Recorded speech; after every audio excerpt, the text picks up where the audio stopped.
लुका प्रमाणे जेजू क्रिस्ताचे शुभ वर्तमान 13 वोळ 10 ते 17. जेजू एका शनवारा दिसा एका देवस्थानांत शिकवण दितालो. ओचीत ताचे मुखार दिश्टी पडली 18 वर्सां देंवचारान अपांगूल केल्ली एक बायल. ती सामकीच पोंगी जाल्ली आनी तिच्यान तकली उखलूंक नीट उबी रावंक जायनासलें. जेजून तिका पळयली आनी आपणाशी तिका आपोवन हाडून म्हणलें, आगे तुज्या वायटांतली तूं सुटली.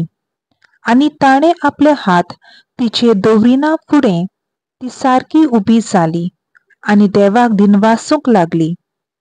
पूण जेजून शनवारा दिसा पिडा रोग बरो केलो देखून देवस्थानाचो अधिकारी पिंडोलून असो लोकांक उलोवंक लागलो, वावर करूंक 6 दीस दिल्ले आसात. त्या दिसांनी येयात आनी बरी जावन वचात, शनवारा दिसा नाका.